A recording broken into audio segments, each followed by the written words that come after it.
This begins the second boss battle with the Imprisoned. It's very similar to the first boss battle. There's a couple notable differences though. First and foremost is drop down to the bottom of the sealed grounds, and just like before, the Imprisoned will basically come out from underground from the seal pretty much, and the seal will still remain on the Imprisoned's head just like before, and that's going to be its weak spot that we're going to have to attack. The first notable difference that you'll see with the Imprisoned is now it has grown these two massive arms, and the arms themselves have these large toes, or I guess they're fingers of sorts. Anyway, this time around we do have Groose as a helper, but that'll come into play in just a moment. You have a couple of different strategies you can use. Number one, you can just still slash away at its toes just like before, and this will cause, once all 8 of its toes have been defeated basically, the Imprisoned will fall back to the ground.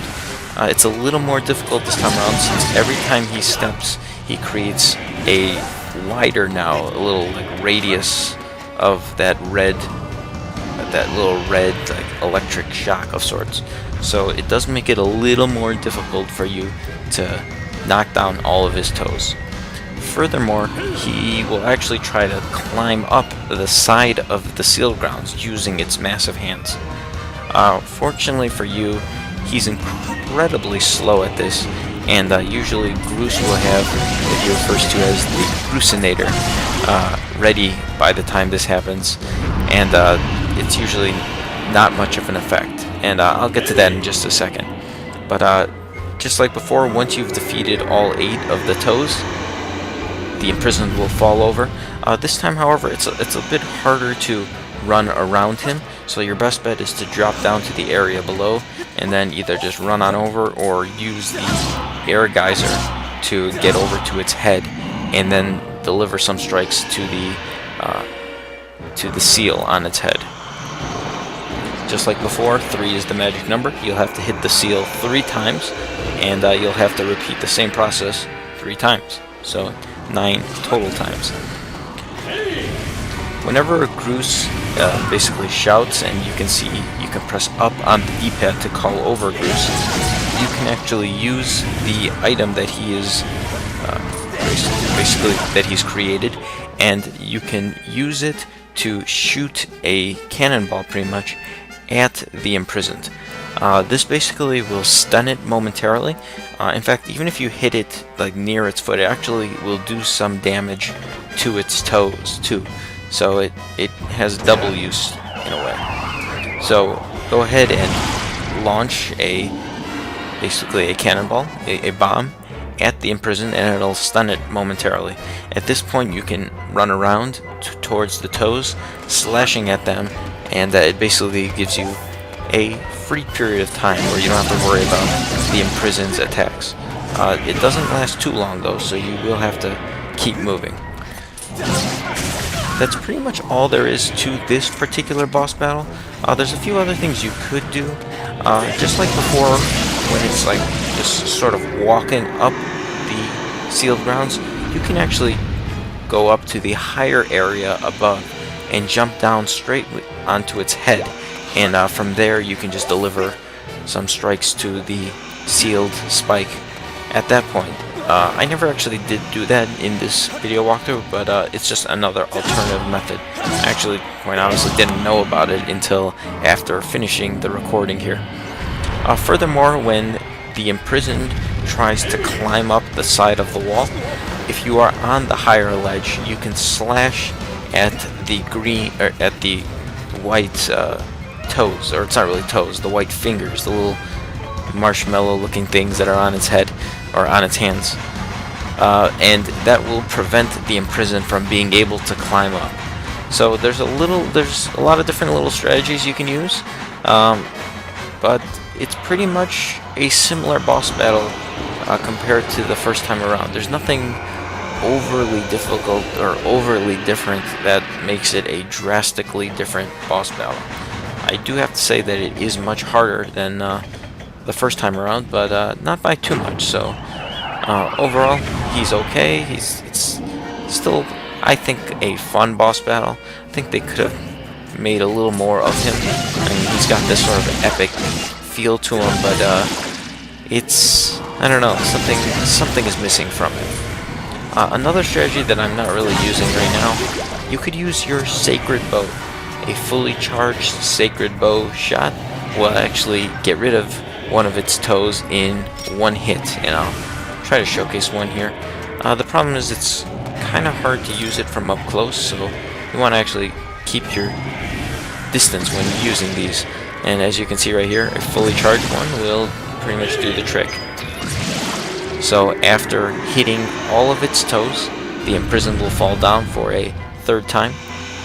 Now, especially when he starts getting a little bit higher up, it does become a little more difficult to jump down and go around and basically get him in time. I should mention that some cases you could actually run to the side of his arms. It really depends on where he is in terms of, and how much time you have, and depending on how he falls as well. I think I spent a little too much time trying to get around that way, so I wasn't able to get to his spike fast enough. That was kind of my mistake, because I really wanted to show that you could actually occasionally just run to the side just to slash away. But even if he regenerates, it's not really that big of a deal. It's just you got to do the same method over again. Just like I was mentioning before, you could use the Sacred Bow. In particular, I think it works best for the two toes behind him, because you don't really have to worry about him attacking you pretty much at all, because it's pretty much completely safe. Oh, that was a pretty sweet hit right there, because I was able to hit him directly on his toes. So I tremendously weakened that whole foot of toes pretty much. So it'll only take a couple more sword slashes to defeat him. That's pretty much it. I think if you're going for like a speed run or just trying to defeat him as quickly as possible, your best bet is usually gonna jump up from the higher level onto his head immediately and hitting the spikes that way. But it's really up to you. There's different methods, and that's pretty much it. I'm failing quite a bit during this boss battle, but you really have to mess up quite a bit in order to lose. I mean, especially with all the different methods you have to defeating him, as well as having Groose there as like a backup. But he's really not too difficult. Shouldn't give you too much trouble. If he does make it to the top of the sealed grounds, it's like, I forgot what the exact words are, but it says like, "The world is doomed, you have failed," something along those lines. Kind of funny, but don't let him get to the sealed grounds. Even if he does, you'll just have to you'll get game over and you'll just restart your game and you'll start right at the beginning of this boss battle, so you don't really have to do too much new again. In this case, this is another one of the cases where, oh, in this case I was able to sneak behind the side of the Imprisoned. That was kind of risky, since if you try doing that and you miss, you might not have enough time to fully recover.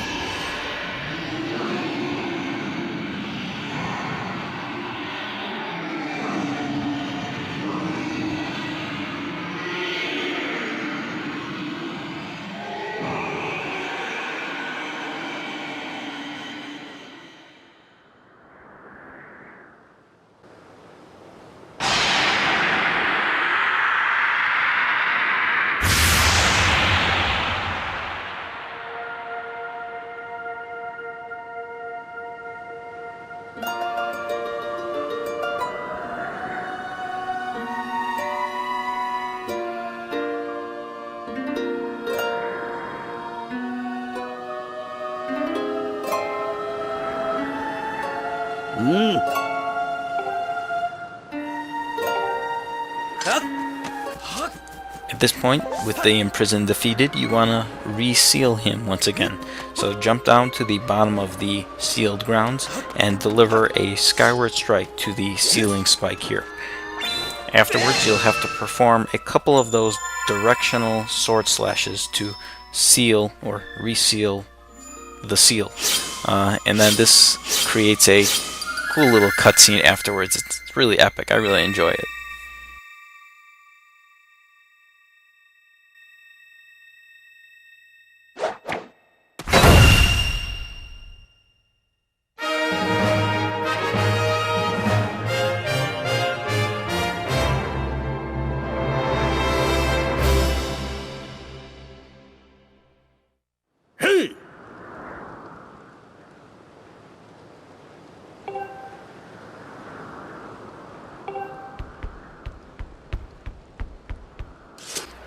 That's pretty much going to do it for this video. Join me for the next video where we are going to re-enter the sealed temple. And this actually has one of the longest cutscenes, not only in Skyward Sword, but in the entire Zelda series. Or rather, a series of cutscenes that last a pretty lengthy amount of time. In fact, the entire next video is probably just going to be, or at least the bulk of it, cutscenes. So run up to the top of the sealed grounds using the air geysers and re-enter the sealed temple. And I will see you guys there next video.